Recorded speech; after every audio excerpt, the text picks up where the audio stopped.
3, 2, 1... Salut l'équipe, comment ça va en ce samedi? Moi ça va pas mal parce que lundi sur Twitch, vous avez décidé qu'aujourd'hui on parle de Kawhi Leonard en mode coast to coast. Et là, je dois vous l'avouer, ça me fait un petit quelque chose, c'est hautement symbolique. Parce que ouais, d'ici quelques jours, on va fêter les 4 ans de la chaîne, on n'est plus qu'à une centaine des 50 000 abonnés sur YouTube, et parler de Kawhi juste pour cette occasion, ça représente quelque chose de vraiment important pour moi. Et oui, pour les plus anciens, il était le sujet de la toute première vidéo de ma vie que j'ai publiée sur YouTube. Que de chemin parcouru depuis, j'en serais presque ému. Mais bref, on n'est pas là pour faire pleurer dans les chaumières aujourd'hui, surtout que concernant Kawhi, en 4 ans, il y en a des nouvelles choses à dire. En ce moment, avec son retour de blessure qui ne devrait plus tarder, on ne va pas le cacher, à Los Angeles, du côté des Clippers, il y a de vraies ambitions. Bien évidemment, tout ça, on va en parler, on va essayer de l'analyser en profondeur, de long en large. Le programme est donc bien chargé, alors on ne perd pas plus de temps, et c'est parti! Kawhi Leonard va-t-il pouvoir porter les Clippers jusqu'au titre?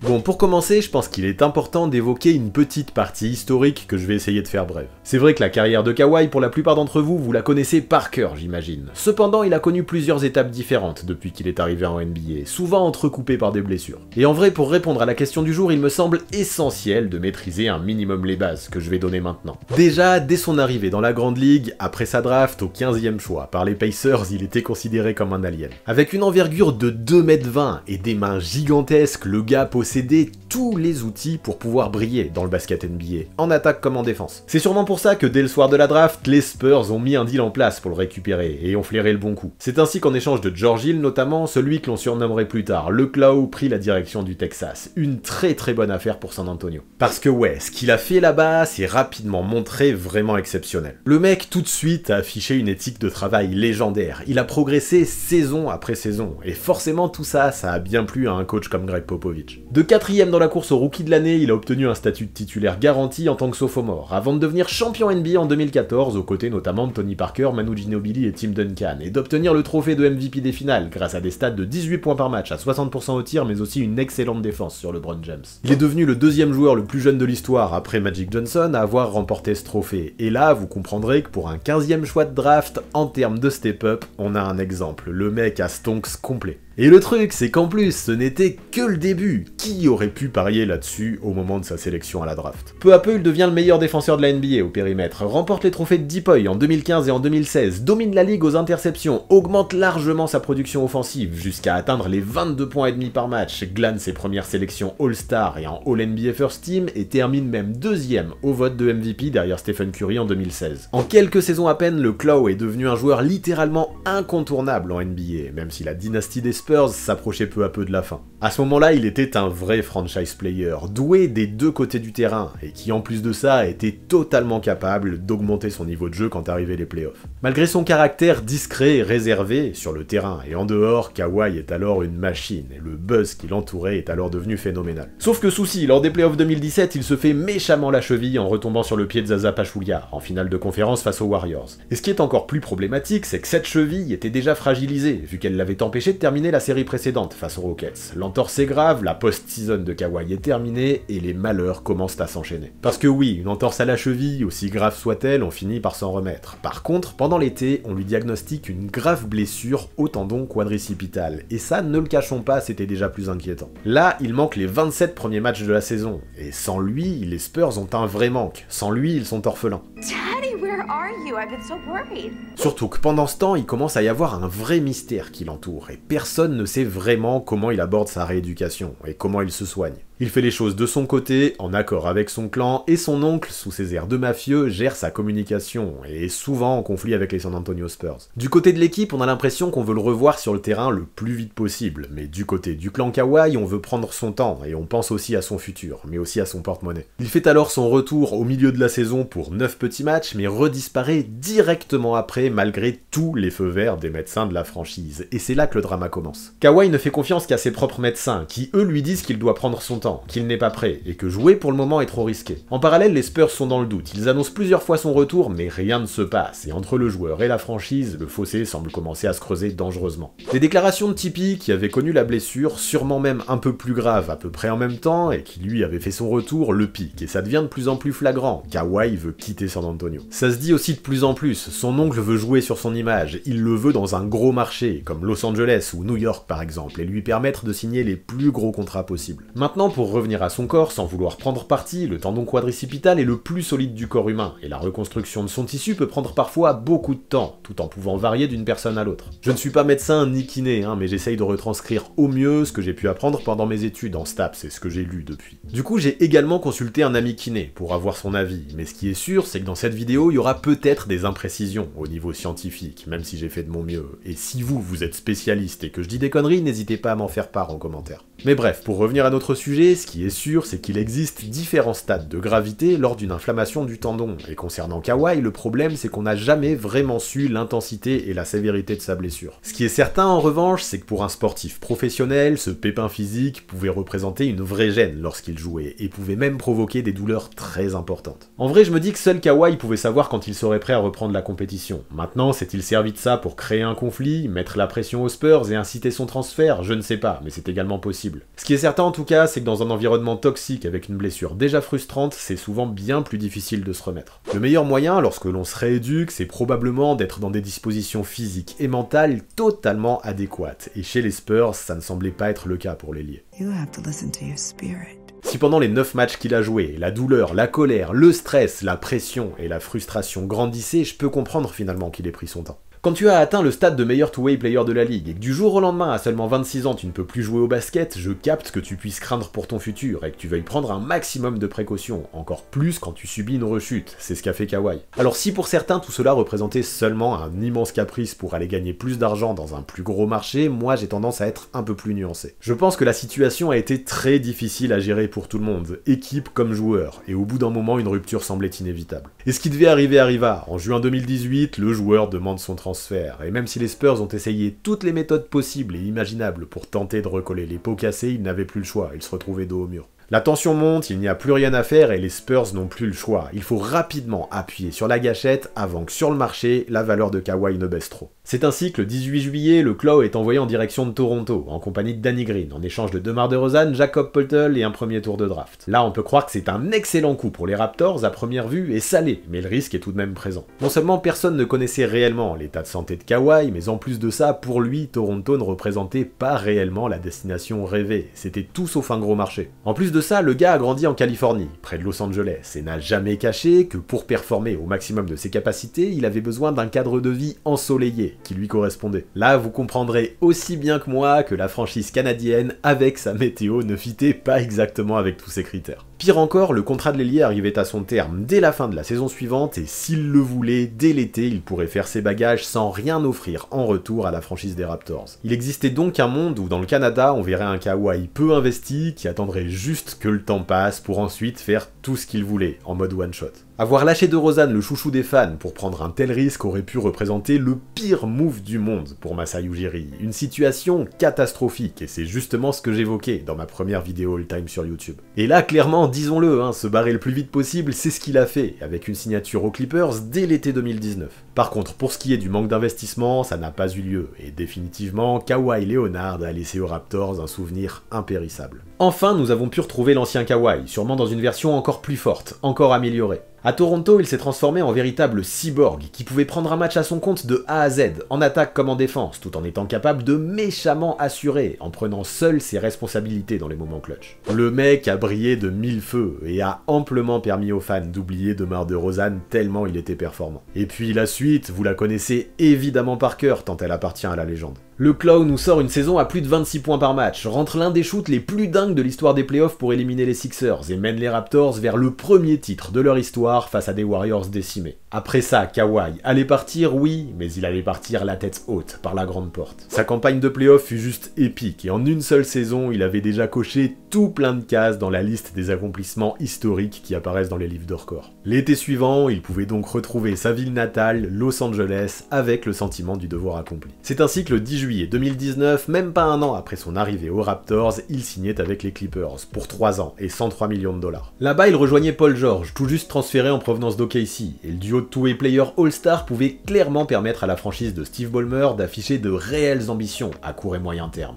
Avec eux, les Clippers semblaient plus que jamais avoir une carte à jouer pour devenir une place forte du basket NBA. Et là, l'ailier ne démérite pas, continuant sur sa lancée et montrant à tout le monde que sa blessure au quadriceps appartenait désormais bien au passé. Bien sûr, on l'économise, on le protège, on pratique le load management pour tenter d'avoir la meilleure version de lui-même en playoff, mais lorsqu'il est sur le terrain, le gars assure complètement. Plus complet que jamais, en 2 saisons, il réalise ses meilleurs stats en carrière, que ce soit au scoring, où il atteint les 27 points par match, mais aussi au rebond et à la passe. Malgré la présence de Paul George dans le roster, le chef dans la team c'est lui, et clairement dans le jeu, sur toutes les actions, tout passe avant tout par Kawhi. Et vous savez quoi? De plus en plus, on le voit sourire en plus, un truc assez unique, lui qui a l'habitude de cacher toutes ses émotions. À Los Angeles, il semble heureux, épanoui, pour le plus grand malheur de tous ses adversaires qui prennent la foudre dès qu'ils le croisent sur leur route. C'est dans ces conditions rêvées qu'il termine MVP du All-Star Game en 2020, qu'il réalise son premier triple-double en carrière et qu'il continue à collectionner les nominations dans les All-NBA Teams et les All-Defensive Teams. En d'autres termes, Kawhi Leonard avait l'air plus bouillant que jamais. Mais on ne va pas se mentir, avec un tel roster chez les Clippers, avec un Kawhi au top de sa forme, aussi chaud qu'il était, il n'y avait qu'un seul objectif maintenant à accomplir, d'un point de vue collectif, aller chercher un titre. Malheureusement, en 2020, l'équipe fut éliminée au 2e tour par les Nuggets, après avoir mené 3-1, et avec un Kawhi qui dans le match 7 n'était que l'ombre de lui-même. Les conditions de la bulle de Disney, l'enchaînement des rencontres, le contexte difficile et le fait de ne jamais jouer à domicile semblent lui avoir fait du tort. Pour ça, on ne peut pas lui en vouloir, autant cette reprise exceptionnelle à Orlando a permis à certains joueurs de littéralement se surpasser, autant pour d'autres c'était l'inverse, ils étaient dans le mal mentalement. Pour le Claw et les Clippers, c'était très décevant d'avoir perdu comme ça et d'avoir gâché une telle avance. Mais c'est comme ça, c'est le sport, y a rien à dire. De plus, son premier tour face aux Mavericks fut exceptionnel et il n'y avait pas grand chose à lui reprocher, à part cette fin de série face aux Nuggets. Dur de ne pas le pardonner. Surtout que lors des playoffs 2021, durant lesquels les conditions étaient redevenues beaucoup plus proches de la normale, on a réellement retrouvé le vrai Kawhi. Pendant le premier tour face aux Mavericks, encore eux, les Clippers ont remonté un déficit de 2-0, avec un Leonard carrément exceptionnel, atteignant les 45 points au Game 6 avant de frôler le triple-double lors de la victoire du Game 7. Au 2e tour, face à Utah, premier de la régulière, même topo, un retard de 2-0, puis un Kawhi exceptionnel qui permet à sa team de se qualifier, cette fois-ci en 6 matchs. Notons que c'était la toute première fois en finale de conférence pour les Clippers. En 50 ans d'histoire, ça pèse quand même une telle qualification. Sauf que bon, à ce stade, tout ne s'est pas passé comme prévu, car après un choc reçu au genou au 2e tour face à Joe Ingles, nous apprenions que l'ailier souffrait d'une rupture partielle des ligaments croisés. Il ne put donc pas prendre part à la finale de conf face aux Suns et les Clippers, alors qu'ils avaient un vrai shot, furent finalement éliminés en 6 matchs. Même si l'équipe avait des qualités, définitivement, sans Kawhi Leonard, leur impact n'était plus le même. Malgré le cyborg qu'il est, il fallait se rendre à l'évidence. Le joueur n'est pas infaillible, et son corps peut aussi le lâcher, encore plus au fur et à mesure des années qui avancent. C'est ainsi que lors de l'été 2021, à 29 ans, il dut subir une nouvelle opération, afin de réparer son articulation robotique.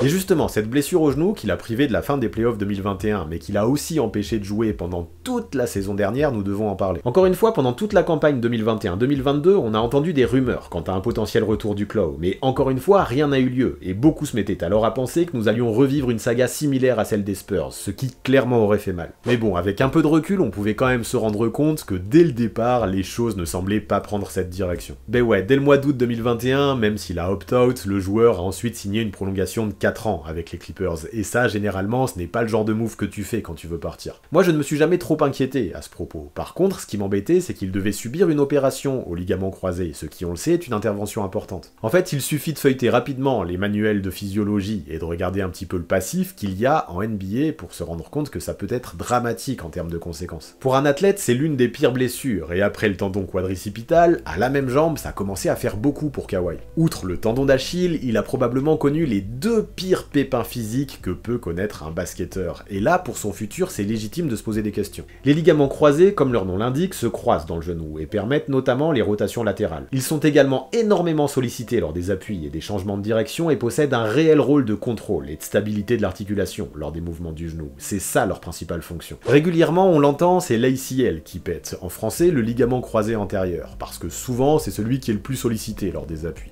Lorsqu'il est rompu ou déchiré, une opération est bien souvent nécessaire, et elle demande généralement entre 9 mois et 1 an pour se remettre totalement et reprendre la compétition. Pour l'instant donc, rien de trop bizarre concernant la durée d'absence de Kawhi Leonard. Notons aussi que certains athlètes continuent le sport de haut niveau malgré un ligament croisé rompu, parce que oui c'est possible. Néanmoins c'est dangereux notamment dans les sports qui nécessitent de gros appuis, comme le basket. Le risque de luxation, et donc de blessures plus graves, est alors multiplié, ça craint, ce n'est pas du tout conseillé. Quoi qu'il en soit, rupture ou non, avoir des jambes et notamment des cuisses fortes permet de soulager les croisés. Avoir des quadriceps musclés permet donc de manière générale de mieux revenir d'une opération. Et ça, dans le cas de Kawhi, ça nous intéresse particulièrement. Sauf qu'avant de vous parler des cuisseaux de Kawhi, j'ai une question à vous poser. Êtes-vous bien abonné à cette chaîne? Allez, plus que 1000 d'entre vous, là, un petit peu plus, et on arrivera à cette marque hautement symbolique pour les 4 ans. Et ce serait un vrai accomplissement pour moi d'y accéder avant l'année 2023. Du coup, je compte sur vous, et je vous vois là, tous ceux qui matent sans follow, en screds, go cliquez sur ce bouton rouge, et aidez-moi à aller décrocher la lune. Adieu la terre. Mais revenons à Kawhi, à sa blessure, à ses jambes, et pour évoquer ça, j'ai envie de dresser une petite liste de joueurs qui justement se sont fait les croisés dans leur carrière, et vous allez voir que certains destins sont différents. Beaucoup de joueurs comme Zach LaVine par exemple, mais aussi Baron Davis, Al Harrington, Jamal Crawford, Bonzi Wells et encore plein d'autres sont très bien revenus après une rupture des croisés, et après un temps d'absence, même si certains n'avaient plus tout à fait les mêmes qualités athlétiques, il ne semblait y avoir aucune conséquence sur leur niveau de jeu. Déjà c'est positif. Néanmoins, ce qu'il faut quand même noter, c'est que tous ces joueurs là que j'ai listés se sont pétés avant leurs 25 ans, un âge où le corps guérit beaucoup mieux. En revanche, il n'y a pas de vérité absolue, et un joueur comme Derrick Rose, qui s'est fait les croisés jeune, mais plusieurs fois, a toujours galéré à faire son retour. Aujourd'hui, il n'est plus le même, et son explosivité n'a plus rien à voir avec celle de l'époque.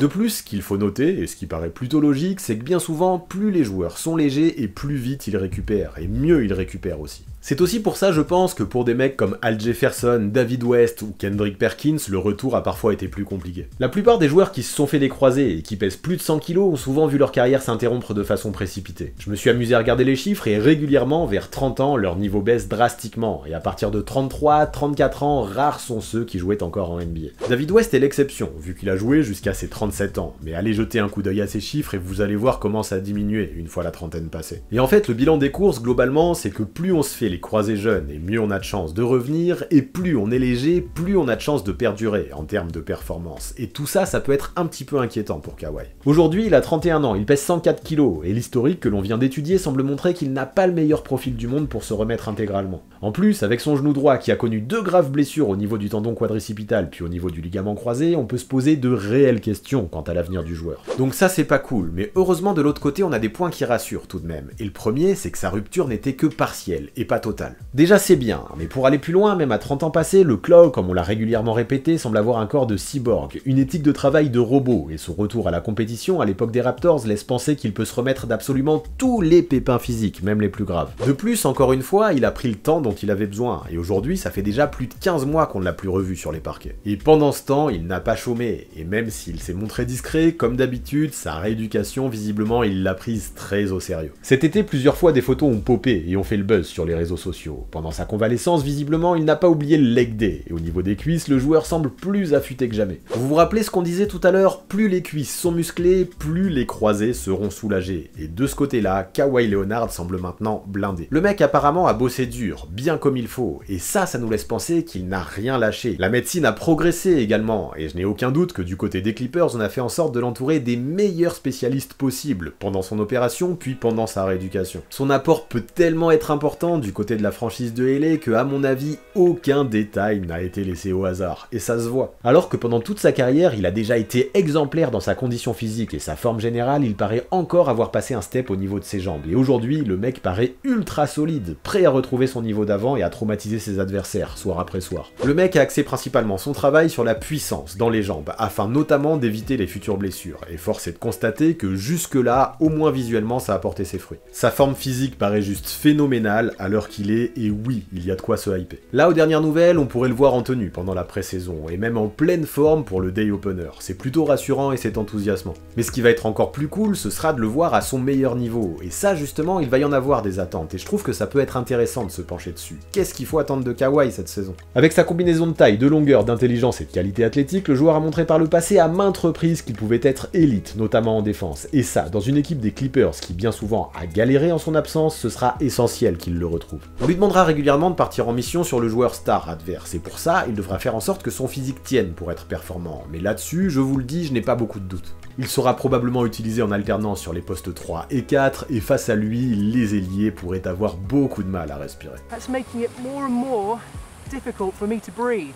De l'autre côté du terrain, il devra également prouver qu'il peut encore être un attaquant d'élite. Rien que ça, je sais, j'en demande beaucoup. Ça en fait des responsabilités sur les épaules d'un gars qui n'a pas vu les terrains depuis un an, et pourtant là-dessus encore je suis optimiste. Le mec joue avec son cerveau, connaît ses spots, sait y accéder dans le bon tempo, et peut être redoutablement efficace dans sa sélection de shoot et ses pourcentages. Son jeu offensif est varié, il peut pull-up, il peut post-up, il peut être bon en catch and shoot, et est très fort sur ses mid-range. Il est un vrai scoreur aux 3 niveaux qui peut scorer partout et dans toutes les situations, ce qui représente une réelle force dans sa panoplie offensive. Par contre, pour ça, je pense qu'il faudra qu'il retrouve au moins un minimum ses qualités athlétiques, tout de même, et ça se peut que dans le domaine, il faille un poil être patient. Ouais, Kawhi est un joueur qui sait se servir de son physique, de sa puissance et de son explosivité pour briller, et quand on revient d'une longue absence, il faut parfois prendre le temps de retrouver ses sensations, avant de retrouver les bons vieux réflexes et l'amour du contact. Cependant, sa science du jeu hyper développée lui permettra à mon sens de faire au moins le minimum le temps que le corps revienne à son plus haut niveau. Et de plus, même sans qualité athlétique, un secteur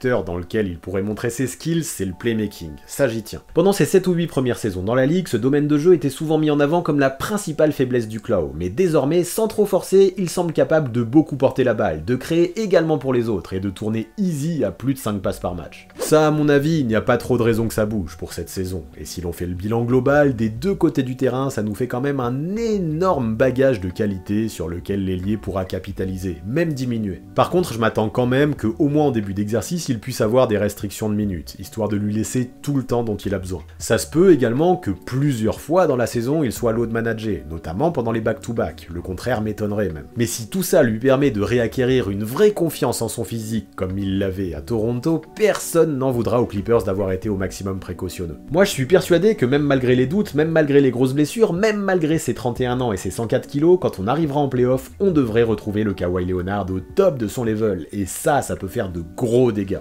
Lors de la post-season, on le sait, la principale technique, la principale stratégie des coachs, c'est de cibler principalement les faiblesses des joueurs adverses. Mais le Claw, quand il est sur le terrain, des faiblesses, il n'en possède pas, ou peu, et pour ses adversaires, il peut devenir un vrai cauchemar en termes de match-up.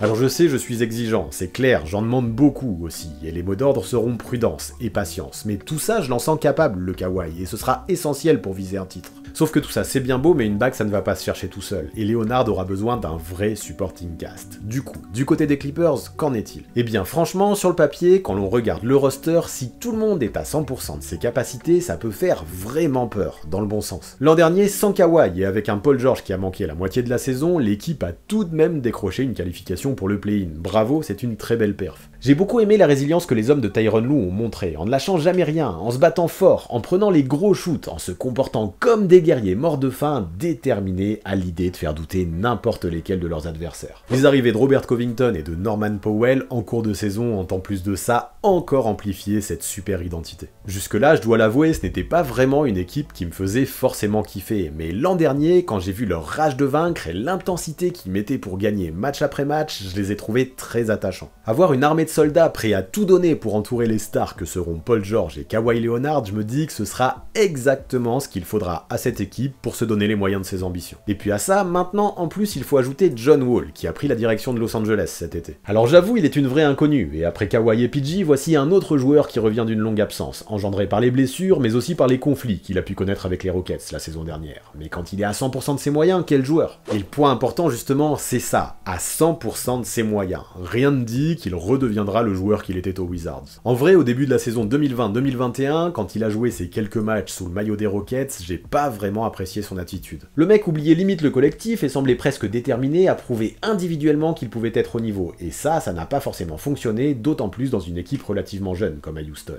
Il a mis une vingtaine de points par match, certes, mais il a beaucoup croqué et commis beaucoup de déchets. Honnêtement, c'était moyen. Pour aller droit au but, ce n'est absolument pas ce visage de John Wall que je veux voir aux Clippers, mais à mon avis ça tombe bien parce qu'il n'en aura pas l'occasion. À Los Angeles, des mecs capables de scorer, il y en a déjà à l'appel, donc à mon avis le meneur de jeu pourra se concentrer sur d'autres facettes de son jeu, qui seront sont aussi très importantes. Parce que ouais, désolé Reggie Jackson, mais jusque-là, des point guard playmakers capables de dicter le tempo et de donner à manger à tout le monde sur le terrain, il n'y en a pas dans le roster des Clippers. Autant je vois Jackson comme une super option en sortie de banc, un mec capable de prendre feu sur de courtes séquences, qui peut beaucoup scorer et même prendre un match à son compte, autant il n'apporte pas les certitudes que peut donner un meneur vétéran comme les Wall. Il faut se rappeler que l'ancien Wizard, quand il était à son prime et qu'il enchaînait les sélections All-Star, était clairement l'un des tout meilleurs organisateurs de la ligue. Le mec pouvait délivrer ses 10 caviars par match les yeux fermés, il pouvait être performant sur jeu placé, mais aussi sur contre-attaque, et c'est ça qui en faisait un joueur d'exception. Aujourd'hui, c'est exactement ce que je veux revoir chez les Clippers, quitte à ce qu'il ne dépasse pas les 15 points par match, ça m'ira. Mais le truc, c'est qu'à la fois je l'en sens capable, mais à la fois ça fait tellement longtemps maintenant que je ne l'ai pas vu jouer de la sorte que je trouve qu'il est légitime d'avoir des doutes. Après, ce que je me dis, c'est que même à 50% de son niveau, il pourrait faire du bien, et ce qui est positif, c'est qu'avec un Reggie Jackson, comme on le disait, qui lui aussi peut jouer au poste de meneur, Tyronn Lue dispose de plusieurs options différentes. Ce qui définit de toute façon ce roster des Clippers 2022-2023, à mon avis, c'est la profondeur, avec tout plein d'armes, tout plein de profils, et ça aussi, quand on imagine les playoffs, c'est plutôt enthousiasmant. En vrai, c'est le poste de pivot qui m'inquiète le plus, avec un Ivica Zubac qui, bien qu'il ait de super mains et soit très utile au rebond offensif, possède encore et toujours les mêmes limites, notamment d'un point de vue défensif. Et là, derrière lui, mis à part Moses Brown et peut-être le français Moussa Diabaté, qui a signé avec un two-way contract, il n'y a pas beaucoup de rotation. Tyronn Lue n'aura donc probablement pas le choix que de jouer beaucoup small ball, en utilisant un Kawhi Leonard pas mal au poste 4 et utiliser justement sa prise de masse et sa nouvelle musculature. En vrai, pourquoi pas, hein, même si ça peut avoir des limites face à certains adversaires, le tacticien a déjà plusieurs fois montré par le passé qu'il pouvait être très à l'aise avec ce système. Non, si on fait le bilan, globalement, ces Clippers semblent plus armés que ce qu'ils ne l'ont jamais été dans toute l'histoire de la franchise. On a 2 gros stars, peut-être même 3, avec John Wall et toute une palanquée de role-players prêts à tout donner soir après soir sur le terrain. Quand je vois des gars comme Marcus Morris, Nico Batum ou Robert Covington qui vont se partager les minutes au poste 4 par exemple, tous dans un profil très différent, c'est clair que Tyronn Lue possède énormément d'options pour pratiquer son basket. Surtout qu'à ça, sur le banc, il faut ajouter du Reggie Jackson, du Luke Kennard, du Norman Powell, du Terrence Mann, du Amir Kofi et j'en passe. Même en cas de blessure, mis à part peut-être au poste 5, comme je le disais, il y aura toujours du monde derrière pour prendre le relais. Next man up. Le départ de Isaiah Hartenstein fera peut-être un petit peu de mal dans les rotas, mais je le répète, ces Clippers restent tout de même l'une des équipes les plus profondes de la ligue, si ce n'est la plus profonde en NBA. Sauf que malgré cette profondeur, les blessures, je n'en veux pas, et à mon avis, la santé sera la vraie clé numéro 1 si ça veut aller au bout. Jusque-là, il y a une vraie hype autour de ces Clips, et c'est mérité. Si tout le monde reste en pleine santé, je pense qu'il y a vraiment le potentiel pour faire quelque chose de grand. Ceci dit, on l'a dit, il faudra sûrement du temps à Kawhi. John Wall présente des doutes, Paul George est maintenant un joueur injury prone, et ça n'apporte aucune certitude. Enlevez l'un d'eux tout de suite, et les Clippers ne présentent pas le même impact, malgré toutes leurs options. Wall est peut-être moins essentiel que les deux autres, mais quand même, l'avoir à 100% apporterait une vraie plus-value, dont il serait réellement dommage de se passer. Et en fait, ce qui est curieux, c'est qu'au vu de son statut, en NBA, en vrai, Kawhi Leonard n'a déjà plus rien à prouver. Pourtant, on attend maintenant qu'il montre qu'à son âge, il puisse prétendre au trophée de MVP et mener ses Clippers au bout, ce ne sera pas une mince affaire. Pour ça, autour de lui, il aura besoin de tout le monde, et au vu du passif de certains joueurs, je m'attends à ce que les Clips soient très précautionneux pendant la saison. Du coup, ils ne finiront peut-être pas à la première place de l'Ouest, malgré un vrai statut de contender et de favori, mais ça, une fois les playoffs terminés, et qu'on a un gagnant, qui s'en soucie? Ces conditions ne permettront sûrement pas à Kawhi Leonard d'être élu MVP aussi, mais ça c'est pareil, je m'en tape, et je pense que lui c'est le cas également. Le but sera de prendre le moins de risques possible en saison, il y a suffisamment de rotation pour ça, pour que les hommes de Tyronn Lue arrivent en playoff à pleine balle. Si tout le monde est épuisé au mois d'avril et ne retrouve pas son niveau, je ne donne que peu cher de la peau des Clippers. Par contre, si c'est l'inverse qui se passe, aïe aïe aïe. Et oui, je me dis qu'une fois que la post-season commencera, si cette équipe a su développer une alchimie et que le trio est au pic de sa forme, elle fera peur à toute la ligue. Dans ces conditions, je me dis que carrément, si l'on retrouve le prime Kawhi que l'on connaît, il a définitivement entre ses mains la possibilité d'amener les Clippers jusqu'au bout. Pour ça, il a encore un peu plus de 6 mois. À lui maintenant de franchir les étapes les unes après les autres et de prendre suffisamment de repos quand ce sera nécessaire. Parce que oui, croyez-moi, si lui, comme ses potes, arrive en playoff au complet, en pleine santé et en pleine forme, cette équipe des Clippers peut faire de gros dégâts. Et oui, elle peut décrocher un titre avec Kawhi.